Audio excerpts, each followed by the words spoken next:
Oke teman-teman, Assalamualaikum warahmatullahi wabarakatuh. Di video kali ini saya akan membawakan kisah dari Mas Danang saat melakukan pendakian ke Gunung Argopuro. Yang di pendakiannya saat itu banyak sekali hal-hal ganjil bahkan teror yang beliau alami, karena bisa dibilang pada saat mendaki ini Mas Danang abai atau lupa dengan aturan dan peringatan yang sudah dikasih tahu oleh petugas basecamp, yang ternyata akibatnya ini jauh di luar perkiraan Mas Danang sendiri. Pendakian ini dilakukan oleh Mas Danang bersama temannya yang di sini kita sebut saja namanya Farhan ya. Dan sedikit info buat teman-teman yang belum tahu, Gunung Argopuro ini juga merupakan 10 gunung tertinggi di Jawa Timur. Gunung ini juga memiliki jalur pendakian terpanjang setanah Jawa, yang total jalur pendakiannya ini sekitar kurang lebih 40 km. Sebenarnya di kalangan para pendaki, gunung ini juga terkenal cukup angker karena menyimpan legenda Dewi Rengganis dan 6 dayangnya di gunung ini ya. Dan memang sudah banyak cerita soal Dewi Rengganis ini yang dialami oleh para pendaki yang mendaki ke sana. Tapi apa yang dialami oleh Mas Danang ini bisa dibilang agak berbeda, karena tidak cuma teror dalam bentuk gangguan, tapi bisa dibilang Mas Danang ini terjebak cukup lama di atas Gunung Argopuro tanpa dia sadari ya. Dan seperti biasa, nggak usah lama-lama, langsung saja kita mulai ceritanya.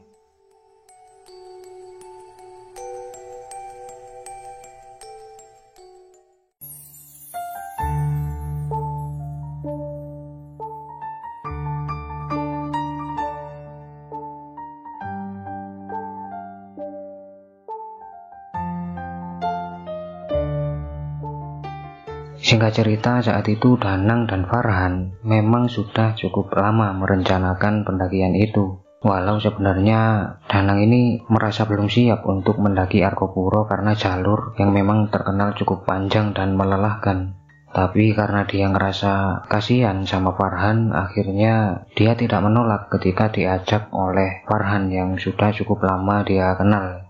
Perkenalan Danang dan Farhan ini sebenarnya juga tidak sengaja, karena sebelumnya mereka ini saling kenal saat Farhan lagi ngamen. Di situ Farhan mengaku dia sebatang kara, tidak punya siapa-siapa. Dan dari situ bisa dibilang Danang mulai ngerasa simpati dan kasihan sampai akhirnya mereka bersahabat ya. Dan Danang juga yang sebenarnya mengenalkan dunia pendakian ke si Farhan ini. Mereka pun akhirnya berangkat dari Sidoarjo menuju Baderan, tapi kemudian Danang duluan ke basecamp karena Farhan bilang mau ke tempat lain dulu, nanti dia nyusul. Ketika Danang tiba di basecamp dan mengurusi maksi, sempat terjadi salah paham karena pada saat itu petugas mengira Danang ini akan solo hiking atau mendaki sendirian. Sementara pada saat itu dilarang mendaki Argopuro sendirian karena risikonya terlalu besar. Tapi setelah Danang jelaskan kalau dia juga lagi nunggu Farhan, masalah itu pun selesai. Nah pada saat itu Danang ini sempat nanya, kenapa kok nggak boleh solo hiking gitu? Apa emang seberbahaya itu apa gimana? Tapi di situ petugas ini hanya menjawab terlalu berbahaya gitu aja, resikonya juga terlalu besar. Dan dia juga berpesan kalau sebaiknya Danang ini nggak berpisah-pisah dari temennya. Setelah ngurusi maksi, Danang sempat kesal karena Farhan nggak datang-datang, sementara waktu liburnya ini sangat terbatas. Dan ternyata baru sekitar jam 5 sore Farhan datang, yang akhirnya mereka harus memulai pendakian malam itu juga karena terbatasnya waktu cuti dari Danang ini ya. Sekitar sehabis maghrib mereka pun memulai pendakiannya, dan Danang berencana naik jasa ojek menuju ke pintu hutan untuk menghemat waktu. Tapi kemudian tukang ojek yang mereka temui menawarkan mereka untuk mengantar sampai ke Cikasur dengan tarif sekitar 130.000 per orang. Akhirnya setelah berpikir cukup lama mereka pun setuju, karena Danang mikir kalau mereka jalan dari Baderan ke Cikasur bisa memakan waktu 1,5 sampai 2 hari. Jadi sekalian aja udah hemat waktu, yang penting bisa tetap mendaki dengan aman gitu, tanpa mengganggu pekerjaannya. Sesampainya di Cikasur, mereka istirahat karena meski mereka ini naik ojek, jalur yang mereka lewati sangat membuat lelah. Hampir 2 jam mereka naik ojek dengan melewati beberapa trek yang sulit dan menakutkan untuk mereka berdua ya. Tapi baru beberapa menit mereka sampai, Farhan ini tiba-tiba muntah-muntah dan bilang kayaknya dia ini capek di jalan sama masuk angin, yang akhirnya membuat mereka memutuskan untuk buka camp di Cikasur. Jadi Cikasur ini merupakan area sabana yang paling luas di jalur pendakian Argopuro, karena dulunya pada zaman Belanda tempat ini merupakan sebuah lapangan terbang ya, atau bekas lapangan terbang. Sumber air juga melimpah di sini dan terdapat banyak sekali selada air yang biasanya juga dicari oleh para pendaki untuk tambahan lauk makan. Mereka pun akhirnya buka camp dan masak buat makan malam.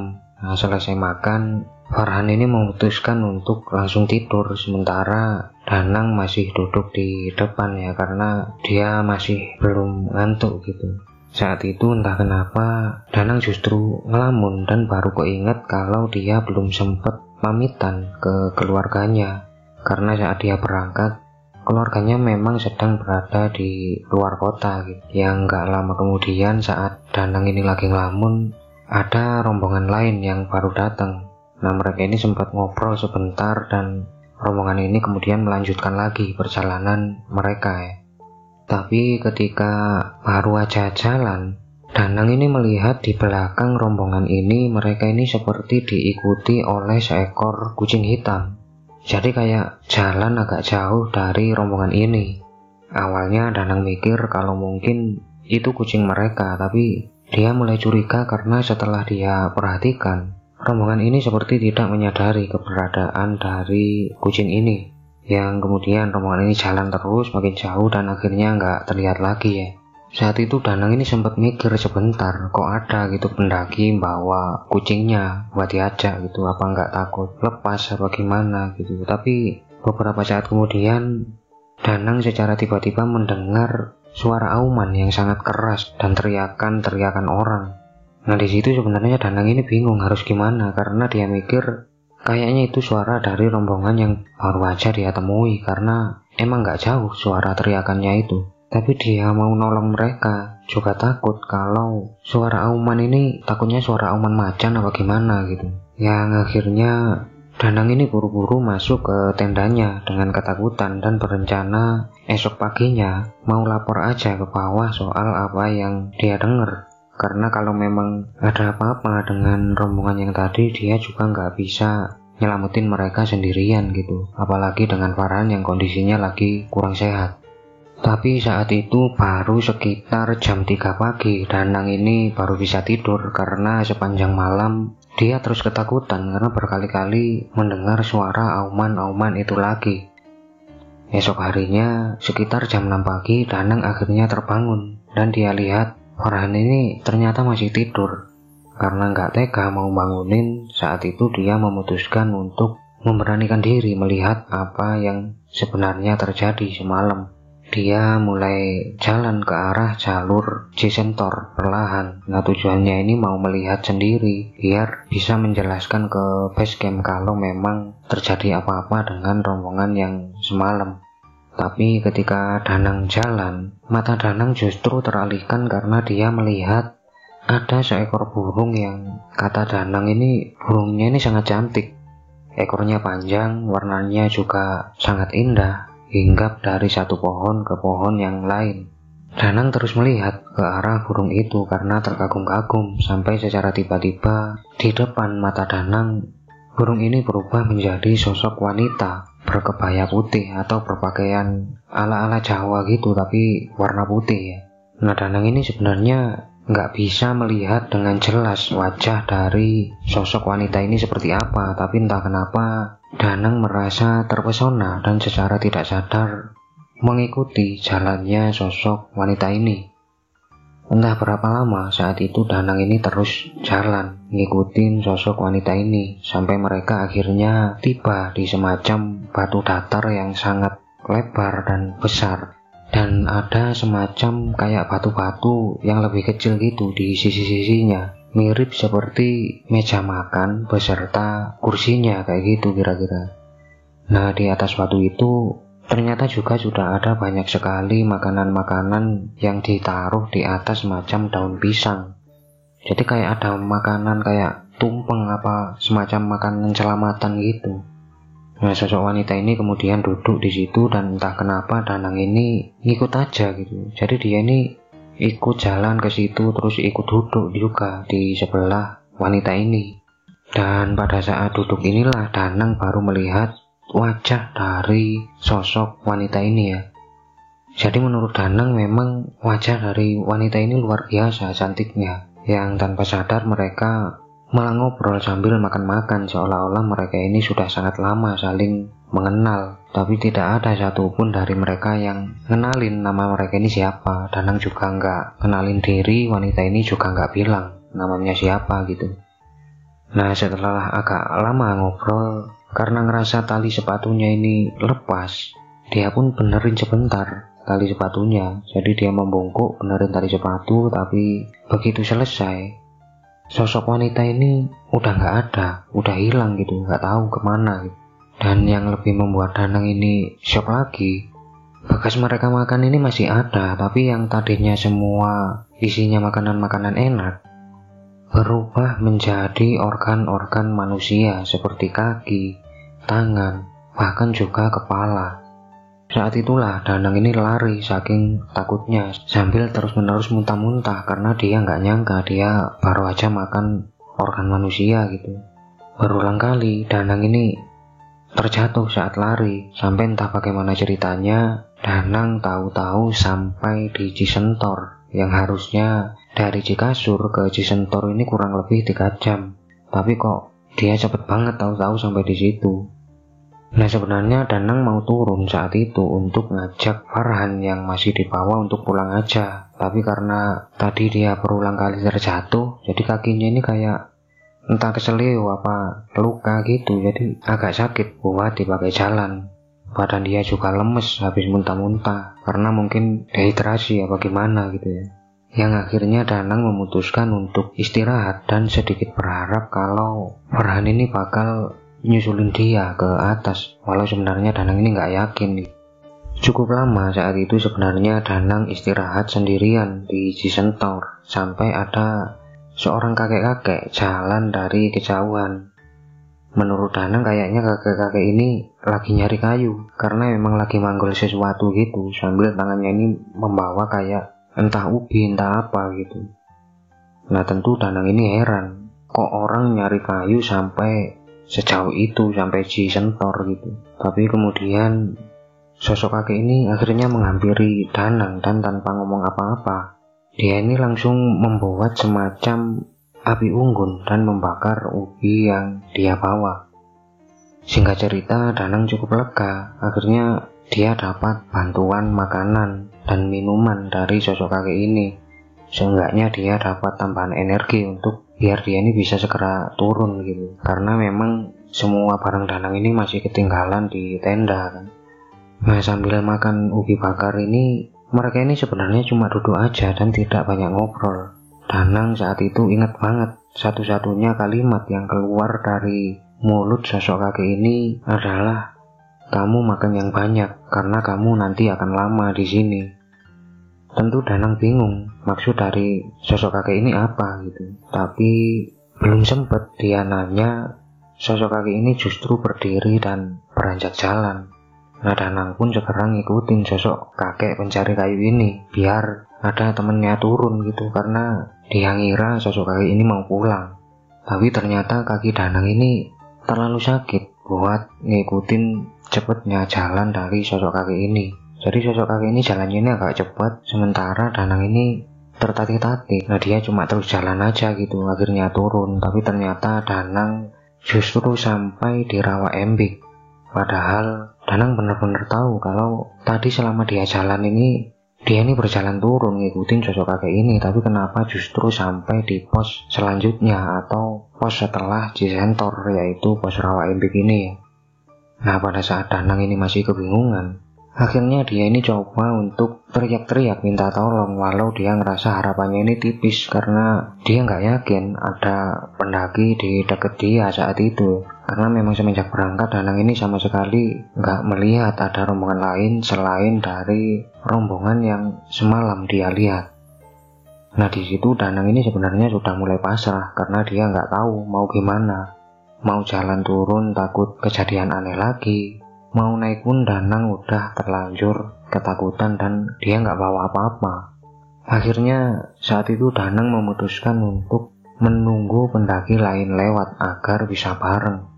Nah pada saat menunggu ini Danang ini kepikiran dengan Farhan, gimana ya keadaan dia gitu. Karena dia tahu Farhan ini belum terlalu berpengalaman soal mendaki, ini takutnya keadaannya makin sakit atau gimana gitu. Apa dia ini naik sendiri, apa turun. Nah pada saat itu mungkin karena capek, Danang akhirnya ketiduran ya. Nah di sini sebenarnya Danang ini nggak tahu apa yang terjadi ketika dia ketiduran. Tapi begitu dia bangun, hal pertama yang dia rasakan ini badannya ini benar-benar kaku semua, kayak susah dan sakit banget buat digerakin. Dan begitu dia berhasil duduk, dia benar-benar kaget karena kondisi fisiknya ini sudah benar-benar kotor ya. Nah saat itu Danang ini sebenarnya berusaha buat berdiri, tapi fisiknya ini seperti sudah terlalu lemah gitu. Akhirnya mau gak mau dia nunggu lagi diselamatin pendaki lain apa gimana gitu, karena dia mikir Farhan juga pasti akan menyadari kalau dia ini lama gitu nggak balik-balik, dan seenggaknya dia laporan lah ke base camp gitu untuk nyari dia. Nah entah berapa lama dia nunggu saat itu. Nah lagi-lagi Rana melihat atau mengalami hal-hal yang janggal atau aneh. Hal itu berawal dari secara tiba-tiba Danang ini mendengar suara seseorang yang manggil-manggil dia, tapi Danang ragu mau menjawab karena suara yang manggil-manggil dia ini suara cewek dan sumber suaranya juga berubah-ubah. Kadang kayak dari belakang, kadang kayak dari depan. Danang juga melihat beberapa ekor babi hutan yang lagi lewat, bahkan melewatinya tepat di depannya. Tapi babi hutan ini tidak melihat ke arah Danang sama sekali, seolah-olah gak menyadari ada Danang di situ. Dan belum berhenti sampai di situ, Danang ini kayak mulai menyadari kalau pergantian siang dan malam ini sangat cepat. Padahal dia ngerasa baru beberapa menit, belum ada 1 jam dia sadar gitu. Tapi sudah beberapa kali matahari ini terus naik dan turun. Dan gelapnya ini juga cepet banget, tahu-tahu udah ada matahari lagi naik, turun lagi. Cepet banget kayak gitu. Di situ sebenarnya Danang mikir, dia ini kayaknya masih aja diganggu oleh penghuni Arkopuro. Karena semua yang dia alami tidak mungkin terjadi di dunia nyata ya. Yang akhirnya Danang ini berdoa sebisa dia, berharap semua gangguan-gangguan itu berakhir dan dia bisa segera turun. Sampai akhirnya dari kejauhan Danang melihat ada rombongan pendaki yang lagi jalan turun. Nah saat itu Danang pun bernafas lega karena dia akhirnya ketemu juga dengan orang yang bisa dia mintai tolong. Tapi begitu rombongan ini dekat dan Danang manggil-manggil mereka, rombongan ini seperti tidak mendengar atau menyadari keberadaan Danang. Bahkan saat mereka lewat tepat di depan Danang, mereka seperti tidak melihat keberadaan si Danang ini. Tentu Danang panik dan takut saat itu karena dia ngerasa mungkin dia ini sengaja disembunyikan oleh penghuni Arkopuro sehingga membuat pendaki lain ini tidak bisa melihat dia. Dan ternyata firasat Danang ini memang benar karena nggak lama setelah itu ada lagi beberapa rombongan yang lewat, ada yang naik, ada juga yang turun, dan semua seperti nggak menyadari keberadaan Danang sama sekali. Saat itulah Danang ini mulai benar-benar pasrah dengan keadaannya. Bahkan Danang sempat mikir mungkin emang dia ini udah meninggal aja dan udah jadi penghuni abadi di sana gitu.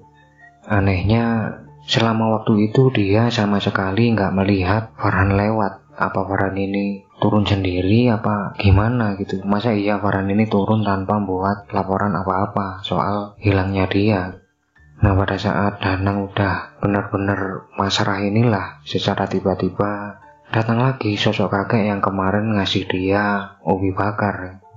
Sosok kakek ini kemudian duduk di samping Danang dan bilang ke Danang, "Gimana nak, kamu masih mau turun?" Di situ akhirnya Danang pun sambil ketakutan, dia menjawab, "Iya mbah, tapi saya nggak bisa jalan. Saya berdiri aja nggak bisa. Gimana mau turun? Nggak ada yang bisa melihat saya di sini." Sosok kakek ini kemudian cuma senyum dan seperti mengusap-ngusap kening dari Danang. Dan saat lagi ngusap-ngusap keningnya ini, dia bilang lagi ke Danang, "Kamu bisa turun sekarang, tapi kamu nggak usah cari lagi temanmu itu. Karena dia harus menebus kesalahannya. Apa yang terjadi ke kamu sekarang, anggaplah sebagai peringatan, karena siapapun yang mendaki dengan niat buruk akan menerima segala akibatnya. Sekarang turunlah dan jangan sekalipun menoleh ke belakang sampai kamu tiba di bawah."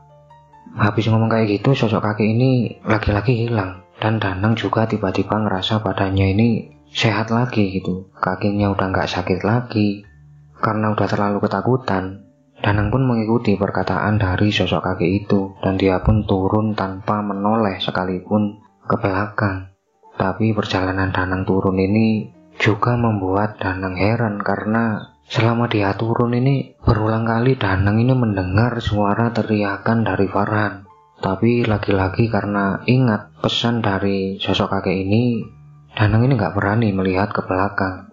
Dan ada lagi yang kayak janggal gitu di pikiran Danang, karena di sepanjang jalan turun banyak sekali yang berubah, mulai dari jalurnya, pos-pos pendakiannya, dan bahkan base campnya pun banyak berubah.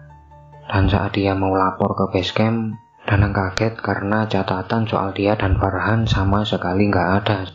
Nah, pada saat itu Danang ini sempat istirahat sebentar di dekat area base camp, karena dia ini masih keheranan gitu. Ini gimana ceritanya kok bisa kayak gini, semuanya berubah, dan Danang ini kayak turun di tempat yang berbeda gitu dari sebelumnya. Singkat cerita, saat itu akhirnya Danang memutuskan untuk pulang. Nah, dia ini naik jasa ojek untuk ngantar dia ke terminal. Nah, pada saat Danang ini naik ojek mau jalan turun, secara tiba-tiba Danang ini melihat Farhan dari kejauhan seperti lagi melambaikan tangan ke arah dia. Tapi bukan melambaikan tangan yang selamat tinggal gitu, bukan. Kayak melambaikan tangan yang minta tolong kayak gitu. Dan di samping Farhan ini ada banyak sekali sosok-sosok mengerikan yang mengelilingi dia. Nah, saat itu Danang ini langsung menutup mata karena ketakutan gitu. Berharap bisa segera keluar dari area situ biar nggak ngalamin yang kayak gitu lagi. Tapi apa yang dialami oleh Danang ternyata belum berhenti sampai di situ. Karena begitu dia tiba di rumah, Danang ini kaget karena dia disambut dengan tangis oleh keluarganya. Dan di situ keluarga Danang bilang, hampir 7 tahun Danang tahu-tahu pergi entah kemana dan gak pernah pulang lagi. Keluarganya juga sudah melakukan berbagai cara untuk nyari keberadaan Danang, tapi mereka gak bisa menemukannya. Sampai akhirnya Danang tahu-tahu pulang saat itu. Awalnya Danang ini gak percaya karena dia ngerasa dia hanya beberapa hari terjebak di Argopuro. Tapi setelah dia lihat tanggal saat itu dan banyaknya perubahan yang terjadi di rumah dan di kampungnya, dan banyak lagi bukti lain, akhirnya Danang pun mau gak mau percaya. Dan sampai detik ini, Danang ini masih aja bertanya-tanya, bagaimana hal semacam ini bisa terjadi gitu. Dia juga bertanya-tanya apa yang sebenarnya terjadi dengan Farhan, dan apa kesalahan yang sudah dia lakukan, sampai dia harus mengalami hal yang kayak gitu. Dan semenjak kejadian itu, karena apa yang Mas Danang alami, sampai sekarang entah keluarga, saudara, ataupun tetangga-tetangganya ini sering sekali manggil Mas Danang dengan sebutan Joko Gunung atau Jokone Gunung. Karena mereka menganggap apa yang dialami oleh Mas Danang itu terjadi karena gunung itu menyukai Mas Danang. Jadi kayak nggak boleh pulang apa gimana gitu dalam waktu yang lama. Semoga apa yang dialami oleh Mas Danang bisa memberi kita pelajaran agar kita lebih peka dan waspada kalau ada apa-apa yang sekiranya janggal saat mendaki atau ke wisata alam yang lain. lebih baik kita cari waktu yang lain aja atau kita balik aja demi keselamatan kita sendiri. Terima kasih untuk Mas Danang karena sudah berbagi pengalaman yang luar biasa ini. Terima kasih juga buat keluarga dan beberapa tetangga Mas Danang yang sudah membantu melengkapi apa yang diceritakan oleh Mas Danang kepada saya. Semoga kalian semua selalu sehat dan dilimpahkan rezekinya oleh Tuhan.